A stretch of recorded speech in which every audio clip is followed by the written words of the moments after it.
Welcome to Learning Curve Classes. आज का topic है United Nation it's function. United Nation कैसे काम करता है, इसके क्या फंक्शंस होते हैं और इसके बीच में कौन कौन से बड़े बड़े देश और उनकी भागीदारी रहती है, इसके बारे में आज हम बात करेंगे। इस टॉपिक के रिलेटेड कोई भी एग्जाम में क्वेश्चंस आता है तो आज इस वीडियो को देखने के बाद आपके सारे डाउट्स क्लियर हो जाएंगे। और ये मेरा वादा है कि आप आने वाले टाइम में किसी भी गवर्नमेंट एग्जामिनेशन की अगर तैयारी कर रहे हैं तो उसमें इससे रिलेटेड किसी भी क्वेश्चन को आसानी से अटेम्प्ट कर पाएंगे। तो चलिए शुरू करते हैं। समझते हैं यूनाइटेड नेशन कैसे काम करता है। यूनाइटेड नेशन के वर्ड से आप समझ पा रहे होंगे कि ये बहुत सारे देशों के बीच का एक समूह है, एक संगठन है, एक संस्था है। अगर मैं पर्टिकुलर एक प्रॉपर डेफिनेशन की बात करूं तो ये एक इंटर गवर्नमेंटल ऑर्गेनाइजेशन होती है, यानी कि आपसी सरकार अलग अलग देशों के बीच का एक समूह है जिसका मुख्य काम होता है अंतर्राष्ट्रीय स्तर पे पीस, शांति कायम की जा सके। जो सिक्योरिटी देने का काम है छोटे देशों को, या फिर जो देश इस टाइम पे आर्थिक युद्ध से, गृह युद्ध से प्रभावित हैं, उनको सिक्योरिटी देने का काम किया जा सके।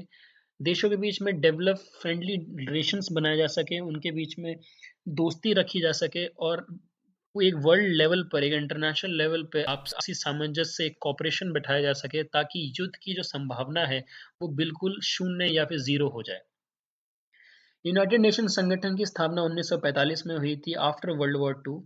और उस समय एलाइड नेशंस और ग्लोबल पावर के बीच में ये मांग उठने लग गई थी कि एक ऐसे संगठन की आवश्यकता बहुत ज़रूरी है जो कि आने वाले समय में ऐसी वर्ल्ड वॉर वाले युद्ध की स्थिति दोबारा से पैदा ना हो सके। इसलिए एक संगठन बनाना बहुत ज़रूरी है जो इन सारी चीज़ों को सुनिश्चित करके रखेगा। शुरुआत में 51 मेंबर्स ने इस संगठन को ज्वाइन किया था, और धीरे धीरे जैसे जैसे यूनाइटेड नेशन की प्रगति होती गई, अलग अलग देश आपस में जुड़ते चले गए। हेडक्वार्टर की बात करूं तो ये न्यूयॉर्क सिटी अमेरिका के अंदर स्थित है। टोटल करेंटली यहाँ पर 193 स्टेट्स हैं। वन स्टेट्स का यहाँ मतलब अगर मैं आपको समझाऊं तो देश होता है, उसको स्टेट्स बोला जाता है एक जियो पॉलिटिकल लैंग्वेज के अंदर। तो टोटल 193 मेंबर्स हैं इस टाइम पे। 1945 में फाउंड हुआ था। और टॉप हिरार्की पोजीशन की बात करो, यानी कि सबसे ऊंचा पद जो यूनाइटेड नेशन के अंदर होता है वो वहाँ के चीफ एडमिनिस्ट्रेटिव ऑफिसर का होता है, जिसको सेक्रेटरी जनरल हम बोलते हैं। तो अगर यूनाइटेड नेशन का जो टॉप पोजीशन पे जो पर्सन होगा, उसका जो डेजिग्नेशन होगी, उसका जो पद होगा, उसको सेक्रेटरी जनरल बोला जाएगा। करंट सेक्रेटरी जनरल हमारे एंटोनियस गुतारेस हैं, जो कि पुर्तगाल देश से आते हैं। ये यूनाइटेड नेशन हेडक्वार्टर की बिल्डिंग है। जैसा कि आप देख सकते हैं, ये जो बिल्डिंग है, इस बिल्डिंग में ही अलग अलग ऑर्गन्स अलग अलग फंक्शंस करते हैं और अलग अलग तरह का रेजोल्यूशन पास होता है।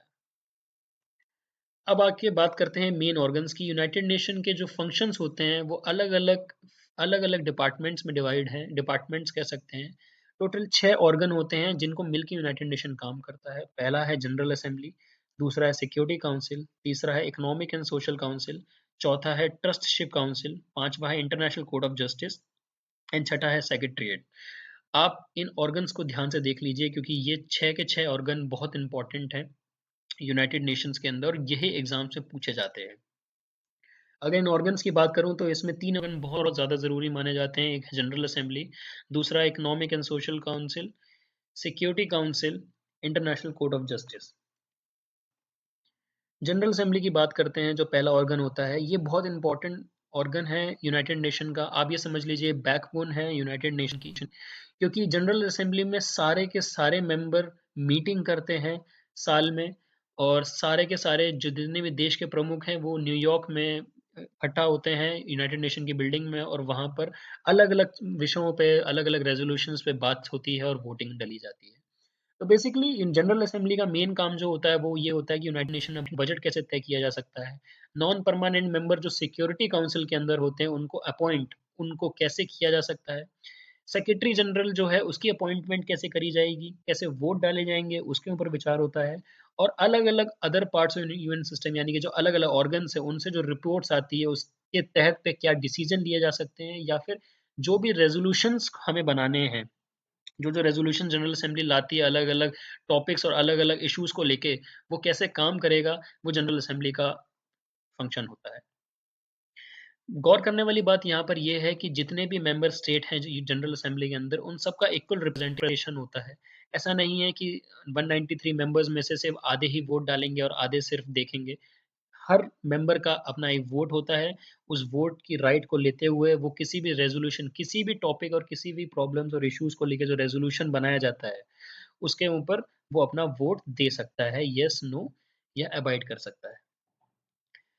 टोटल 193 मेंबर्स हैं यूनाइटेड नेशन के अंदर जनरल असेंबली में, मगर होली सी और पैलेस्टीन जो ये दो देश हैं इनको ऑब्जर्वर का स्टेटस दिया गया है। ऑब्जर्वर स्टेटस एक वो स्टेटस होता है जिसमें कि इन दोनों देशों के पास या किसी और इम्पोर्टेंट देश के पास वोटिंग राइट नहीं होती है, वो सिर्फ रेजोल्यूशंस और जो भी वहाँ फैसले होते हैं उनको ऑब्जर्व कर सकता है, मगर उसमें भागीदारी नहीं कर सकता। गौर करने वाली बात एक और ये भी है कि रेजोल्यूशन जो भी पास जनरल असेंबली के अंदर होते हैं उसको जो जितने भी मेंबर्स हैं वो बाइंड नहीं करते हैं। इसका मतलब मान लीजिए किसी दो देश के बारे में अगर मैं बात करूं, एक इजराइल और एक पैलेस्तीन है और दोनों के बीच में अगर युद्ध चल रहा है और जनरल असेंबली में जो रेजोल्यूशन पास हुआ उसमें एक रेजोल्यूशन जो है वो इजराइल के हित में चला गया, तो पैलेस्तीन उस टोटल रेजोल्यूशन को मानने के लिए बाइंड नहीं है। वो ज़रूरी नहीं है कि वो उस फैसले को माने, उस फैसले को नकार भी सकता है। इसलिए यहाँ पर जितने भी मेंबर्स हैं उनको बाइंड नहीं रखा गया है, वो नॉट बाइंडिंग है। अगर उनको उनके देश के हित में वो चीज़ समझ नहीं आती है तो वो उस चीज़ को नकार भी सकते हैं, उस फैसले को नकार सकते हैं। दूसरे ऑर्गन की मैं बात करूँ तो सिक्योरिटी काउंसिल है। सिक्योरिटी काउंसिल बहुत इंपॉर्टेंट ऑर्गन है यूनाइटेड नेशन का। ये बेसिकली इंश्योर करता है कि देशों के बीच में सिक्योरिटी और पीस कैसे कायम किया जा सकता है, और यूनाइटेड नेशन के मेंबर्स जो होते हैं उनको ये भी रिकमेंडेशन देता है कि क्या-क्या फैसले और क्या-क्या तकनीकें हम इस्तेमाल कर सकते हैं ताकि दो देश के बीच की जो युद्ध की संभावना है वो बिल्कुल शून्य के स्तर पे आ सके। जैसे कि मैं इसके फंक्शंस बताऊं तो पीस कीपिंग ऑपरेशंस कंडक्ट कराता है security council, international sanctions enact करता है, अथॉराइजेशन देता है मिलिट्री एक्शन का। इनेक्टिंग इंटरनेशनल सैंक्शंस का मतलब ये होता है कि कोई देश अगर सही तरीके से कायदे कानून की तरीके से उसका पालन नहीं कर रहा है और आतंकवाद को बहुत ऊंचे स्तर तक बढ़ा रहा है तो उसके ऊपर हम फाइनेंशियल सेक्शन सैंक्शंस लगा सकते हैं, जिसके तहत उसका लेन देन या उसका व्यापार दूसरे देशों के संग बिल्कुल ठप पड़ जाएगा और उसकी अर्थव्यवस्था पूरी तरीके से चरमरा जाएगी, यानी कि उसकी जो इकोनॉमी है वो पूरी तरीके से डिस्टेबल हो जाएगी। तो उसको सैंक्शंस कहते हैं, जिसमें उनके उस पर्टिकुलर देश के सारे बैंक अकाउंट फ्रीज कर दिए जाते हैं जो कि दूसरे देश में होते हैं, प्लस उनको लोन लेने में, उनको बड़ी बड़ी संस्थाओं से और बड़े बड़े बैंकों से लोन लेने में भी बहुत समस्याएं आ जाती हैं और बड़ी कड़ी शर्तों पे उनको फिर लोन मिलता है। ऑथराइजेशन मिलिट्री एक्शन का मतलब ये होता है कि दो देशों के बीच में अगर युद्ध युद्ध स्तर तक की बात आ जाती है और दोनों जो देश हैं वो युद्ध लड़ने को तैयार हो गए हैं, तो उसको कैसे कम किया जा सकता है या फिर उनके बीच में सामंजस्य बैठाने के लिए या फिर उनके बीच में एज अ आप कह सकते हैं उनके बीच में बिल्कुल बैलेंस सिचुएशन बनाने के लिए अपनी मिलिट्री को भेजा भी जा सकता है सिक्योरिटी काउंसिल के द्वारा। गौर करने वाली बात यह है कि जनरल असेंबली की तरह सिक्योरिटी काउंसिल में जो भी रेजोल्यूशन पास होते हैं उनको बाइंड ये करना पड़ता है सारे मेंबर स्टेट को। कोई भी मेंबर स्टेट उसको नकार नहीं सकता है। तो करंटली जो इम्पोर्टेंट बात एग्जाम पर्सपेक्टिव से वो ये है कि सिक्योरिटी काउंसिल के अंदर टोटल 15 मेंबर होते हैं, जिसमें 5 मेंबर परमानेंट होते हैं और 10 मेंबर नॉन परमानेंट होते हैं। जो 5 मेंबर परमानेंट है वो है China, France, Russia, UK and USA.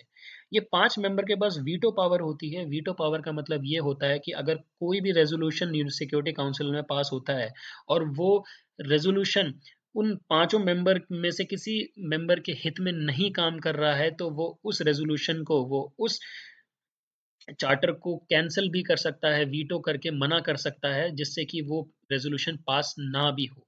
एक एग्जांपल के तौर में मैं अगर आपको समझाऊं तो चाइना और इंडिया के बीच में जो इस तरह इस समय से टेंशन चल रही हैं उसके तहत ये देखा गया है कि इंडिया जो भी रेजोल्यूशन सिक्योरिटी काउंसिल में लाता है उसमें अधिकतर रेजोल्यूशंस को वीटो चाइना कर देता है, जिससे कि वो सिक्योरिटी काउंसिल में आगे बढ़ नहीं पाता है। तो ये एक एग्जांपल है जैसा आप समझ रहे हैं। तो 5 परमानेंट मेंबर हो गए और 10 नॉन परमानेंट मेंबर हो गए। अब जो 10 नॉन परमानेंट मेंबर हैं वो हर 2 साल के अंदर इलेक्ट होते हैं वोटिंग के थ्रू यूनाइटेड नेशन के अंदर, और हर एक देश को मौका मिलता है 2 साल के लिए कि वो नॉन परमानेंट मेंबरशिप में आ सकता है।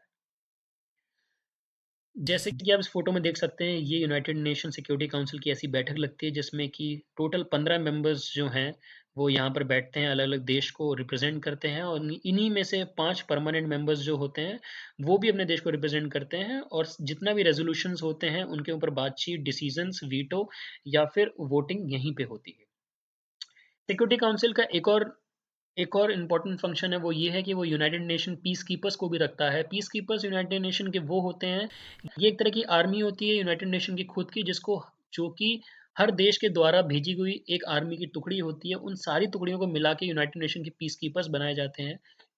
फैक्ट के तौर में अगर मैं आपको बताऊं तो इंडियन आर्मी का बहुत बड़ा रेजिमेंट जो है वो यूनाइटेड नेशन पीस कीपर को इस टाइम पर रिप्रेजेंट कर रहा है और करेंटली डिप्लॉयड है कॉन्गो के अंदर, या फिर मैं कह सकता हूँ ऐसी जगहों पर डिप्लॉय किए जाते हैं पीस कीपर जहां पर युद्ध की संभावना बहुत ज़्यादा है, जहां पर या फिर आतंकवाद बहुत ज़्यादा है, या फिर यूनाइटेड नेशन के द्वारा कोई प्रोग्राम चलाया जा रहा है किसी छोटे देश के अंदर, गरीब देश के अंदर, तो उस वहां जितनी भी एसेट है उनकी सुरक्षा करने का काम भी यूनाइटेड नेशन पीस कीपर का होता है।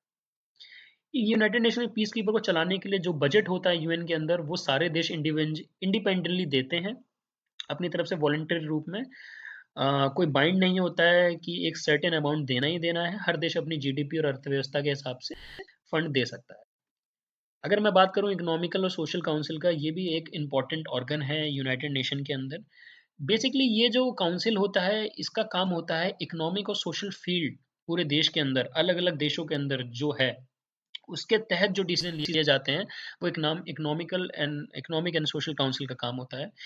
इकोनॉमिक मतलब किसी दो देश के बीच में अगर कोई भी आयात निर्यात हो रहा है, कोई भी व्यापार हो रहा है, या किसी देश की अर्थव्यवस्था चरमरा गई है और उसको किसी बड़े बैंक से, वर्ल्ड बैंक हो गया या आईएमएफ से लोन लेना है, तो उन सारे केसेस और सारी चीज़ों को जो इकोनॉमी से रिलेटेड होती हैं वो यहाँ पर डिस्कस करी जाती है इकोनॉमिकल और सोशल काउंसिल के अंदर। 15 स्पेशलाइज्ड एजेंसी इसके अंदर बनाई गई हैं, 8 फंक्शनल कमीशन बनाए गए हैं और 5 रीजनल कमीशन बनाए गए हैं इकोनॉमिक सोशल काउंसिल के अंदर, जो कि इकोनॉमिक और सोशल काउंसिल की मीटिंग के अंदर इनको रिपोर्ट करते हैं जिस तरह की भी समस्याएं देखी जाती हैं अलग अलग देश और दुनिया के अंदर। तो जैसा कि मैंने आपको अभी बताया, इकोनॉमिक एंड सोशल काउंसिल जो होता है वो डिस्कस करता है इंटरनेशनल इकोनॉमिक और सोशल इश्यूज को, और उसके तहत एक पॉलिसीज बनाई जाती हैं कि कैसे आगे का रोड मैप तैयार किया जाएगा, ताकि जितने भी देश हैं, जितनी भी उनकी समस्याएं हैं आर्थिक रूप से, इकोनॉमिकल रूप से, उनका सोल्यूशन कैसे निकाला जा सके। टोटल मेंबर इस टाइम पे 54 देश हैं जो इकोनॉमिक और सोशल काउंसिल में जुड़े हुए हैं। नीचे ये स्पेशलाइज्ड एजेंसीज है जो मैंने अभी आपको बताई, वो सारी स्पेशलाइज्ड एजेंसीज हैं, कोई इंपॉर्टेंट मैंने यहाँ पर डाल रखी है जो कि रिपोर्ट करती हैं इकोनॉमिक सोशल काउंसिल को। जैसा कि आप देख सकते हैं, Food and Agriculture Organization, International Civil Aviation Organization, International Fund for Agriculture Development, International Level Organization. कुछ इंपॉर्टेंट है जो मैंने हाईलाइट कर रखी, जैसे यूनेस्को हो गई, United Nation Educational Scientific and Cultural Organization. UNESCO का काम ये होता है कि पूरी दुनिया में अलग अलग देशों में जो इंपॉर्टेंट धरोहर है, जो वहाँ पर इंपॉर्टेंट मॉन्यूमेंट्स हैं जो पहले के शासकों ने बनाए हैं, उनका रख रखाव, उनकी व्यवस्था कैसे रखी जाती है। और अगर यूनेस्को उस पर्टिकुलर धरोहर को अपनी लिस्ट में जारी कर लेता है तो उस देश की अर्थव्यवस्था को बहुत मजबूत करार दिया जाता है, और उससे उस देश के जो टूरिज्म सेक्टर होता है वो भी बहुत ज़्यादा बढ़ता है। अलग अलग दुनिया देश के यात्री जो होते हैं उस देश में आते हैं और वहाँ की उस धरोहर को बहुत अच्छी तरीके से पसंद किया जाता है। जैसे कि आप समझ सकते हैं, ताजमहल हो गया, जयपुर हो गया, अ, आपका काशी विश्वनाथ हो गया, ये सब यूनेस्को के अंदर लिस्ट के अंदर हैं और पूरी दुनिया में इनका नाम है। तो एक तरह से यूनेस्को की लिस्ट में आने का मतलब ये होता है कि आपके देश में डेवलपमेंट हो रहा है इकोनॉमिकल रूप से भी।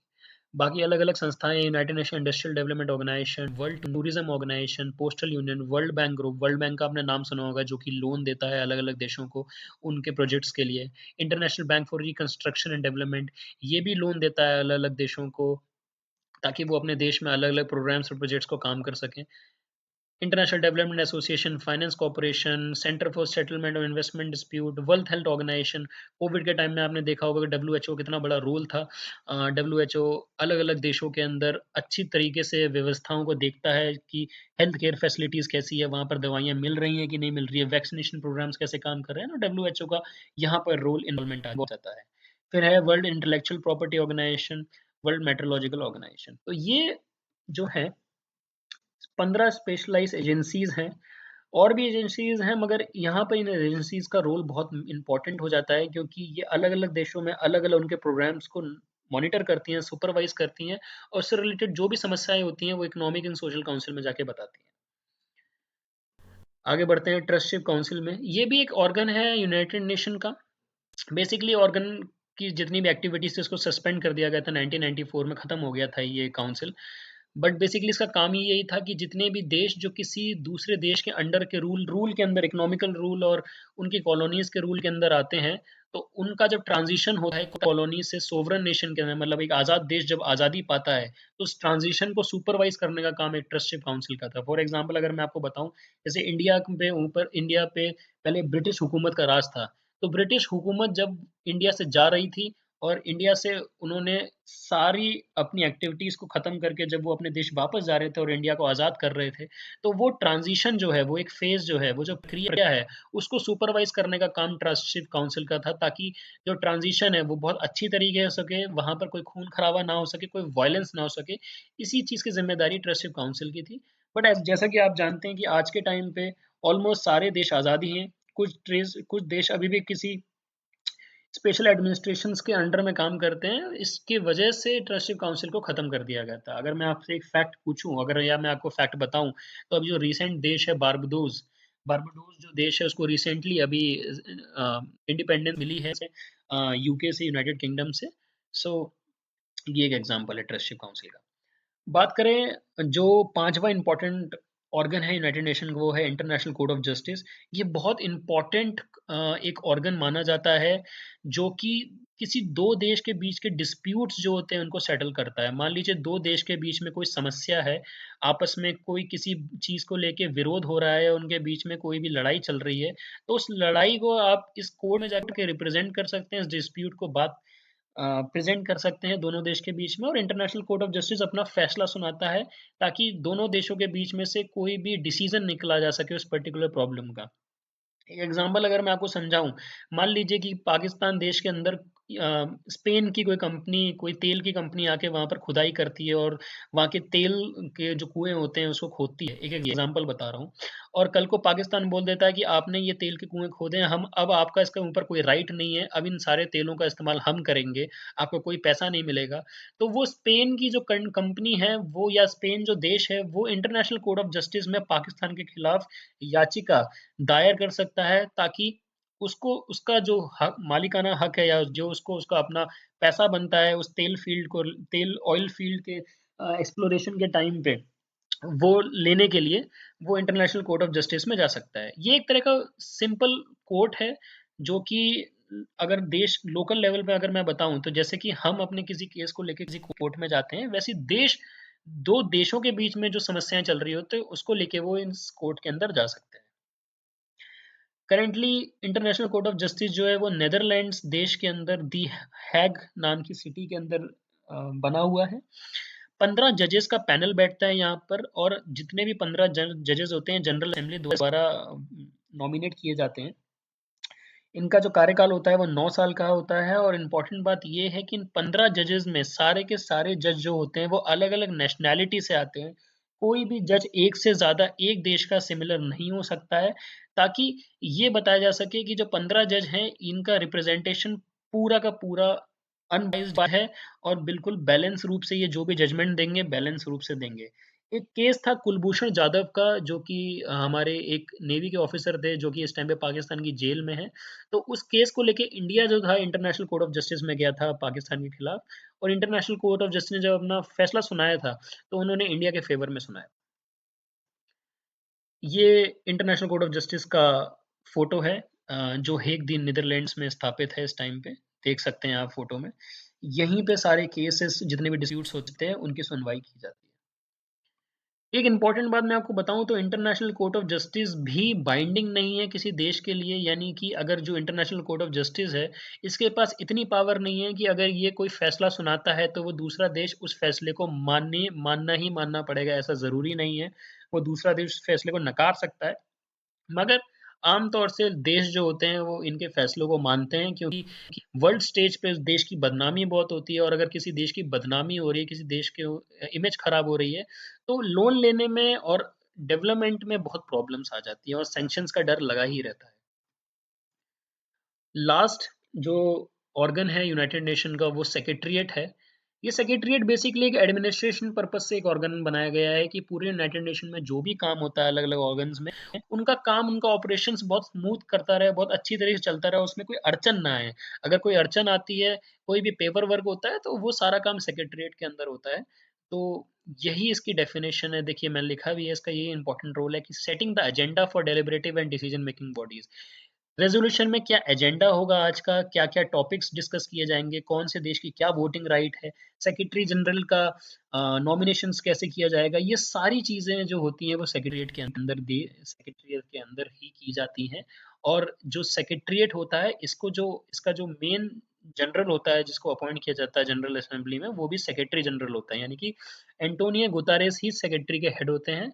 और यूनाइटेड नेशन जनरल असेंबली या यूनाइटेड नेशन के सेक्रेटरी जनरल का पद भी वही संभाल रहे हैं।